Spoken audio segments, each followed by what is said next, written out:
명태균 공천 개입과 관련해 검찰은 김건희 여사에게 오는 14일 검찰청에 나와 조사를 받으라고 통보했습니다. 구두로 조사 필요성을 전달한 것에서 나아가 정식으로 출석 요구서를 만들었습니다. 검찰은 김 여사를 상대로 2022년 김영선 전 의원의 재보궐 선거 공천 개입 여부와 지난 대선 때 명태균 씨로부터 무상으로 여론조사를 제공받았는지 조사할 계획입니다. 지난 총선 때 김상민 전 검사의 공천에 개입했는지도 확인할 예정입니다. 여사가 조국 수사 때 김상민 검사가 고생을 많이 했다. 그 사람 좀 챙겨주라. 이렇게 얘기를 하거든요. 검찰은 확인할 내용이 많아 한 번에 조사가 끝나지 않을 수 있다는 입장을 이미 김 여사 측에 전달한 것으로 알려졌습니다. 하지만 김 여사가 출석 요구에 응할진 불투명합니다. 검찰은 출석하지 않으면 추가로 출석 요구서를 전달하고 그 뒤에도 불응하면 강제수단 동원을 검토할 것으로 알려졌습니다. 이런 가운데 검찰이 김건희 여사의 도이치모터스 주가 조작 의혹을 재수사하기 위해서 검사 4명이 참여하는 전담 수사팀을 꾸린 걸로 확인됐습니다. 특히 김 여사 관련 증거를 다수 확보하고도 이 사건에서 손을 떼야 했던 검사들이 수사팀에 합류했습니다. 도이치모터스 주가 조작 의혹을 다시 수사하는 서울고검은 검사들을 파견받아 전담팀을 꾸렸습니다. 부장검사와 평검사 등 검사 3명을 추가로 합류시켜 서울중앙지검이 김건희 여사를 무혐의 처분한 지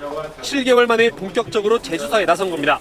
특히 수사팀에 합류한 검사 중엔 2021년 서울중앙지검에서 도이치모터스 주가 조작 사건을 수사했던 한문혁 부장검사도 포함됐습니다. 부장검사가 수사할 때 수사팀은 김 여사만 빠지는 이라는 내용이 담긴 주포의 편지 등을 확보했습니다. 또 김 여사가 도이치모터스 주식 거래로 13억여 원의 이익을 봤다는 한국거래소의 심리분석 결과도 당시 한 부장검사가 검토했습니다. 하지만 2022년 윤석열 정부 출범 이후 검찰 인사에 따라 한 부장검사는 도이치모터스 주가 조작 사건 수사에서 멀어졌습니다. 지난달 25일 서울고검이 재수사를 결정한 이후 검찰 안에서 한 부장검사가 수사를 해야 한다는 목소리가 강했던 것으로 파악됐습니다. 전담팀엔 당시 한 부장검사와 함께 수사했던 평검사도 합류한 것으로 확인됐습니다. 이미 김 여사 관련 수사 경험이 있는 검사들을 중심으로 전담팀을 꾸린 만큼 자료 검토와 추가 증거 확보 등 김 여사를 향한 재수사가 속도를 낼 것으로 보입니다.